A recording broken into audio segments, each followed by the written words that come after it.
Hello, everyone, and welcome to this joint Our Line Starts podcast / hockey happy hour production. Liam McHugh alongside Eddie Olczyk. Coming up on the show, we're going to have an extended conversation with Florida Panthers head coach Joel Quenneville. But first, Edzo, a little time to catch up. You were asking me before we got on about how things are going with my kids. I have 3 little ones at home at this point, all a little stir crazy. We've told the same stories over and over. They've seen this over and over. So they've been asking, tell us stories about when we were born. And I've told them, and they're pretty normal, and I don't want to bore them. And I feel like who's got the best one? We should just FaceTime Uncle Edzo because he delivered the best story, and now you should deliver it. Well, Liam, good to be with you, pal, and I hope your family is doing well. I go back to I have four kids, 4 humans right now. I don't call them kids anymore because they're all older, so because I'm an old guy. But, I go back to November 9th of 1990. I'm a member of the Toronto Maple Leafs, and my wife, Diana, is pretty pregnant, and she goes into labor the night before a hockey game on November 10th. I was playing for the Leafs. We were playing the Chicago Blackhawks, and back then, guys, everybody out there, we didn't have cell phones back then. At least I didn't have a cell phone. So I had to call and leave a message with the Maple Leafs and let them know that I wasn't going to be at the morning skate the next morning because my wife was going into labor. So we go to the hospital, suburbs of Toronto, Scarborough Centenary Hospital. We're there all night. Diana's not cooperating. We're at the hospital in the morning. She's still not cooperating. At about 1:30, 2 o'clock, she's starting to cooperate because I got a game at 8 o'clock. Like, come on, it's hockey night in Canada. I got to get to the rink. And sure enough, we're in the delivery room. And on a scale of 1 to 10, my wife's probably about a 7.5 or an 8, Liam. And all of a sudden, I get a nurse that comes in and hands me a piece of paper, and I'm standing there. And the doctor is at the foot of the bed. He says, hold on, let me put my catcher's mitt on. And I look at this note, and it says, the Maple Leafs are on the phone. So I tell the nurse, tell him I'll be at the game, and as soon as Diana has the baby. The nurse leaves. She comes back 10 seconds later. She goes, oh, Mr. Olczyk, they really want to talk to you. I'm like, what do I do? Liam, what do you do? Your wife's had given birth, or do you leave and go take a call? I'm Hang on a second. Okay, I said, Diana, and I didn't even say I left, so I just left the room right away. I went to the nurse's station, and I'll give you the Cliff Notes version. The Maple Leafs are on the other phone, and they're like, "How's Diana?" I said, and it was Bob Stellick, who was the head of our media relations department. And Bob says, "Eddie, how's Diana?" I said, "Oh, she's fine, Bob. She's having a baby. I'll be at the game." He goes, "Well, just call us before you come." I go, "Bob, I'm not calling you. It's like 4:30. The game's at 8." He goes, "Well, hold on a second." I'm like, hold on a second. He gives the phone to the general manager of the Maple Leafs, and he says, Eddie, we hate to do this to you, but we just traded you to the Winnipeg Jets. And Liam, I was like, are you really serious? Like, how do I go back in the room and tell my wife we just got traded? So I go over to the payphone. I call my dad. I call my agent. I call Mark Osborne, who I got traded with. And I'm like, how am I going to go back in there? So I was maybe gone 5 minutes, Liam, but it seemed like I was in quarantine for like 6 weeks. You know what I mean? Like, it was just, so I walked back into the room. Nothing had changed. My wife is still there, obviously. And the doctor looks at me like, where in the hell I've been? And my wife is like, where have you been? And I'm like, my aunt's sick. I don't know what to say. Right? I mean, I fumbled. I didn't know what to do. So I'm like, my aunt's sick. And then she says, where are we going? I'm like, where are we going? We're going to have a baby here. She goes, where? And then she, with a more stern voice. Now remember, she's on her back. Yeah. Right? She's getting ready to give birth. And she goes, where are we going? I'm like, I thought it was a game. So I said, guess. She looked at me, looked at the ceiling, and she goes, Winnipeg. I'm like, pregnant and psychic. Like, what a combination. And I said, I just shook my head. Liam, she shut right down, man. She went, whoa. She went from like an 8 to a -4. Like, Thomas Olczyk wasn't born for another 4 hours. Yeah. Another 4 hours. You can wait a little longer. Yeah. So the doctor took his catcher's mitt off. I gave her a hug. I went back out to the phone, made a few more phone calls, and eventually Thomas Vincent Olczyk was born into this world about 4 hours later. And the next day I went to Winnipeg, went to actually Chicago to play my first game as the Winnipeg Jet against the Chicago Blackhawks. Incredible. One of my all-time favorite stories. And you lean back there, but people didn't get the full effect at home. The first time I heard that story, we were at a restaurant in Pittsburgh, and we were not in a private room, and you were on the floor pretending to be your wife, playing both roles, and the whole room got a show. It was fantastic. And then the next night we're out broadcasting game. Like, I think I saw that guy at the restaurant. Hey, Liam, I'm not as flexible as I used to be. Exactly. Well, you still tell an incredible story. I don't know how we're going to top that, but we're going to try. We will be joined by Joel Quenneville, the head coach of the Florida Panthers.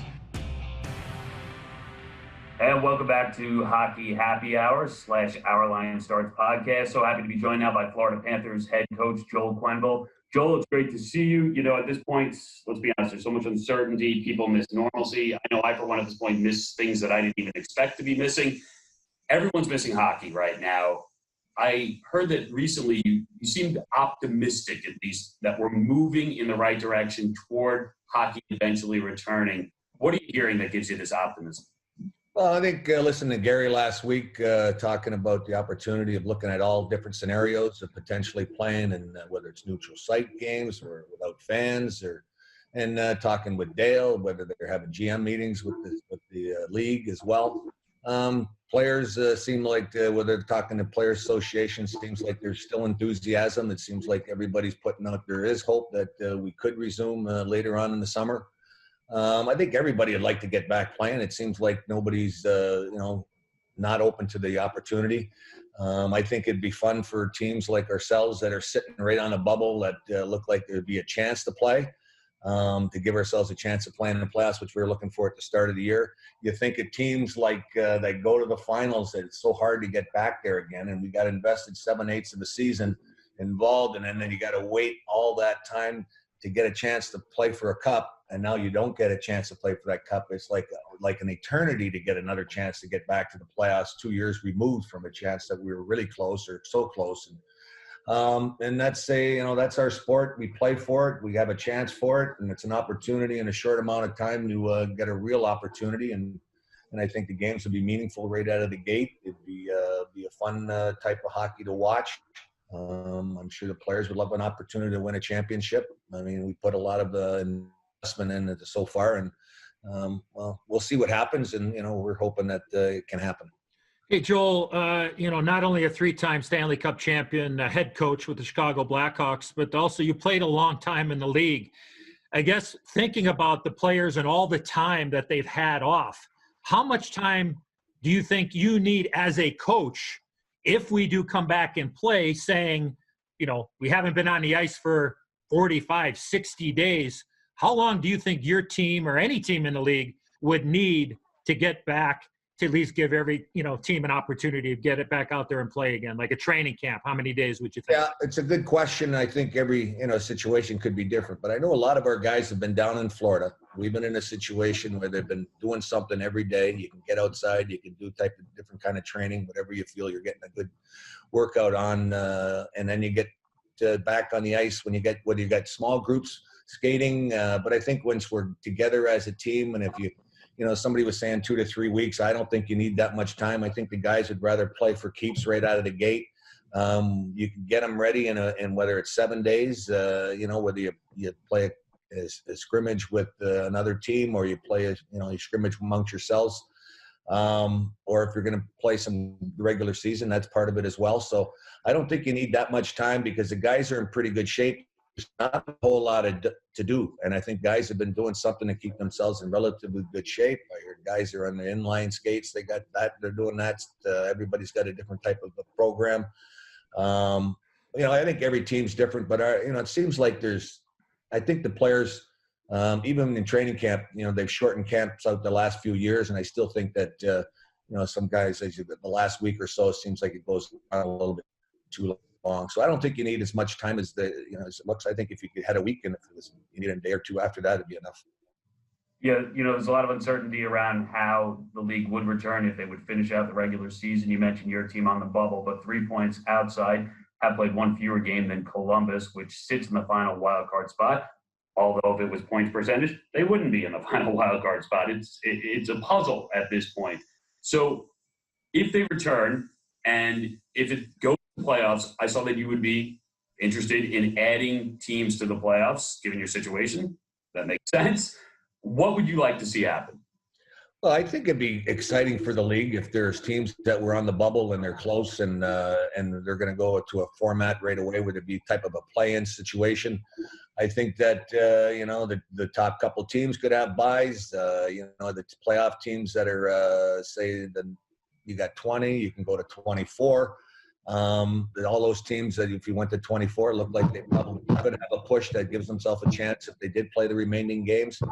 So there's a number of scenarios. I'm sure the league's talked about every single possible form of resuming play.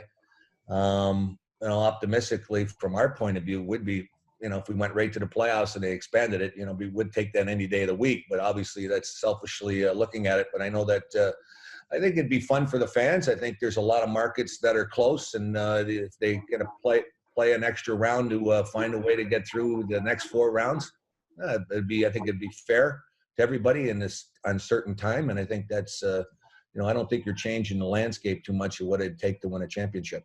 How much conversation have you had with other coaches around the league, Joel? I mean, obviously you've been around a long, long time and, have built up relationships, guys that you've played with, guys that you've worked with.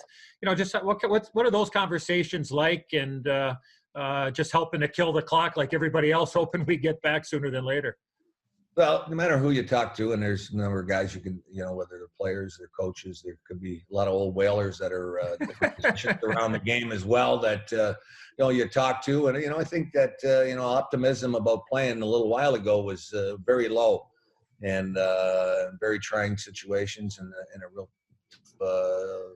not just in the United States, but there's some tough areas in, New York and the different areas around that, going to make it real challenging. But, everybody's got a different way of looking at it. Everybody kind of like speculating, what would the format be? How would you play the playoffs? How would you have training camp? How would you change anything systematically in a short amount of time? I think you can do it. Sometimes we feel we can change our system going into a game. So I think those adaptations can happen quickly.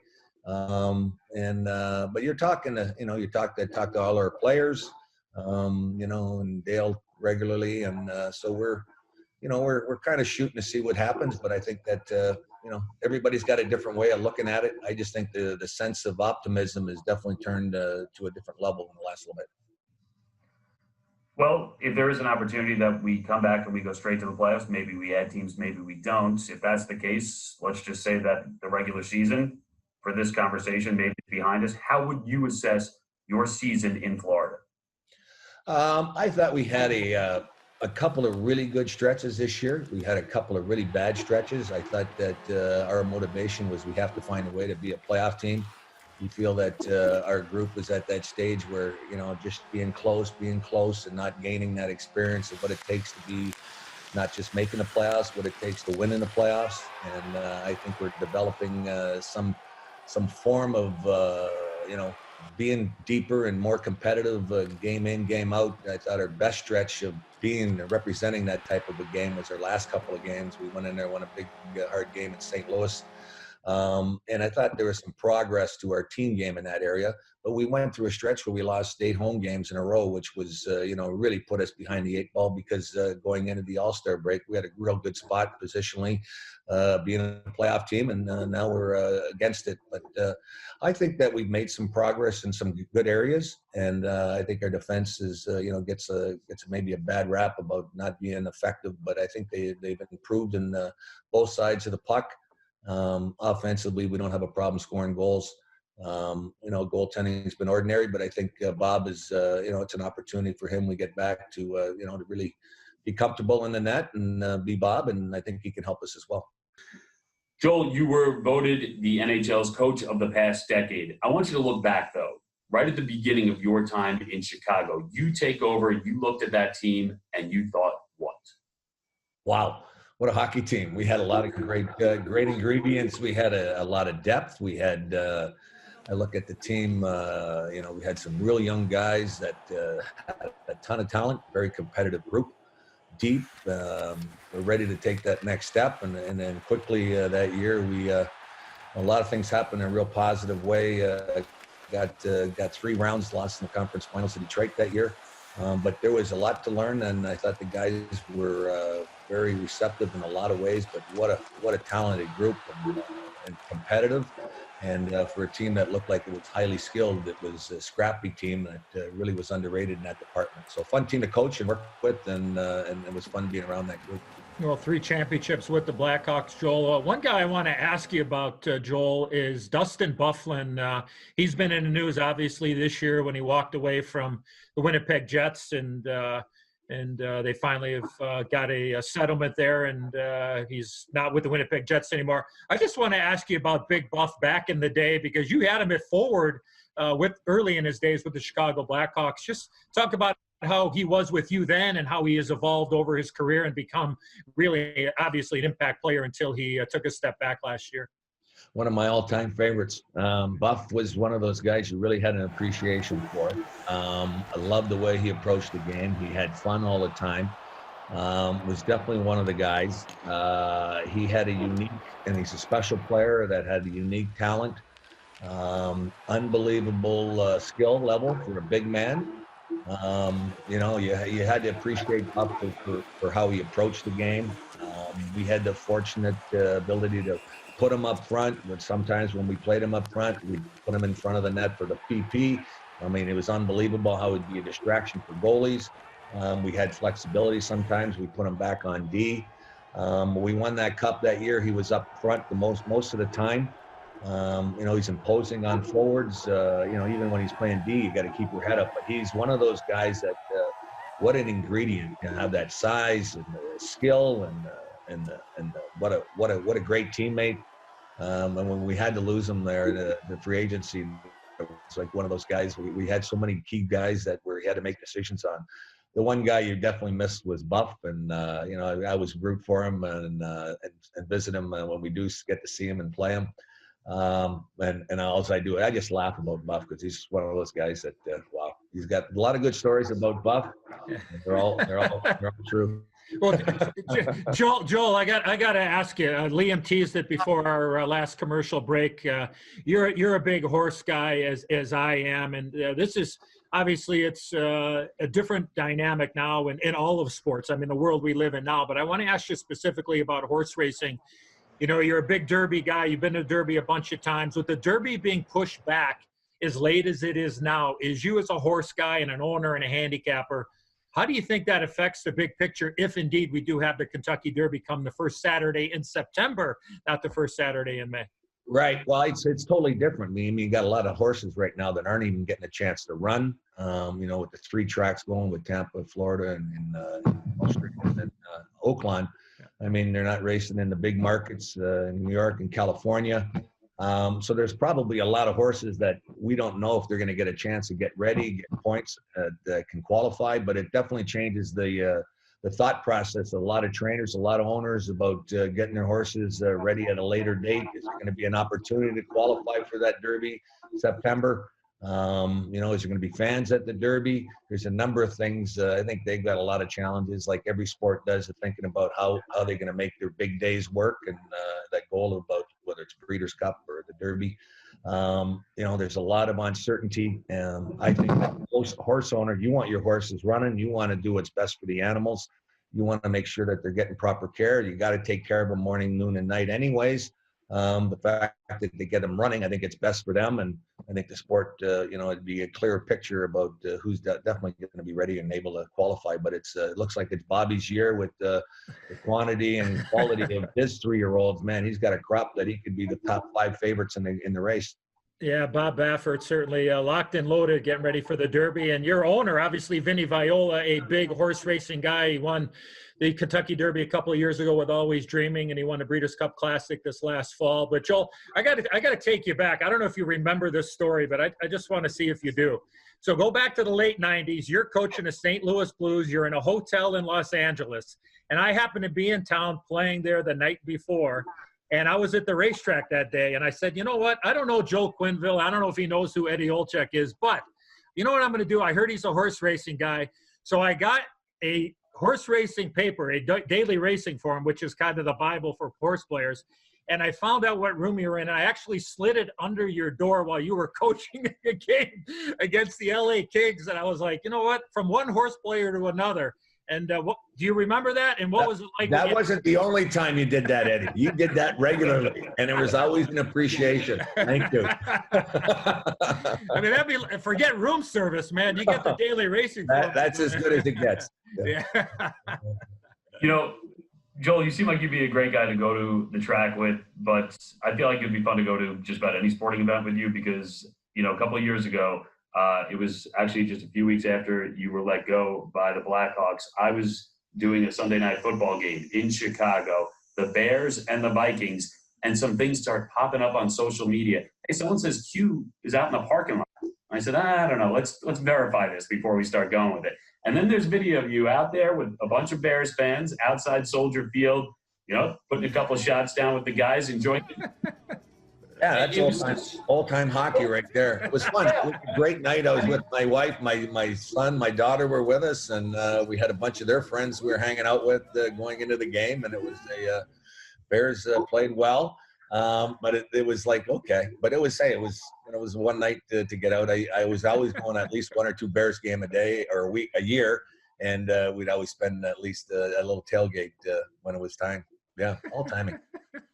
I mean, did it feel good to get back? I mean, the fans gave you so much over your time there. Was it good to be just out there with the fans?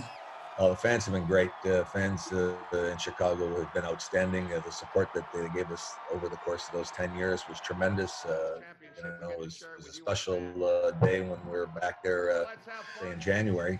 And you look at it, and it's almost like, okay, those were special moments, a special place to play as a coach, and it was one of those. I want to say 10 years. It was like always seemed like one step. The next step was even better than the prior steps. But it was nothing but great things to say about the Blackhawk organization from top to bottom. I was privileged to coach some of the all-time great players. Now you guys recruited Sharpie there. I was watching our game there a couple of weeks ago. I was watching the game with Philly. And I remember telling, Sharpie, that was Sharpie's best game I ever seen him play that night or that day. And he was, and it was one of those games. It was a huge game. He was a former Flyer, so it was fun to see him play that game. I saw the game the other day against Tampa. And those games, I never watched the last game of the year. So it was like, we don't have to prepare after it. So it's like, okay. And then I got to see how exciting it was at the United Center the other day. That was, good memories, great memories. Winning in Chicago was special. But they're all great. I always found that the first parade in 2010 might have been the most memorable moment about the whole experience. But I can go on for a while about how much fun it was. But special times. Thank you. I think we all love Sharpie. That being said, before he arrived, I got to stand next to Milbury and Jonesy, and by comparison, I looked great. And it's just a disaster. It's all been downhill. But listen, someone asked, they put it out on social media about a week ago, give me one very small, very specific thing that you're missing about sports right now. And I put out there that one of the things I'm missing, and it's very tiny detail, was at the end of bench interviews, someone would say, thanks, Joel. And you would say, you betcha. Yeah. It doesn't have to be pretty. Thank you. You betcha. We got to stick with it. Thanks a lot, Joel. All right, you betcha. You got to be a little tighter together. Thanks very much, Joel. You betcha. Specific thing. And I loved it. And it's the way you ended it. And I'm wondering, where does you betcha? I need the background story. Is this something you've been saying your whole life? I got it from Dave Babbage, I think. Eddie, you might have been with Babbage, sure. Winnipeg, but he used to always say you betcha, and I don't even know how it came out. And I say it. I don't say it all the time, but I do say it. But it's I don't know if it's a horse racing term, but I'm going to blame Babbage for that. Good enough. Well, listen, Joel, it's great to have you on. Thanks so much for doing this. Stay well, stay safe, and I know Edzo and I can't wait to see hockey back and see you back behind the bench. Thanks, Joel. My pleasure. Thanks for having me, Liam. Eddie, thanks. I thought you'd end it with you betcha. You got me.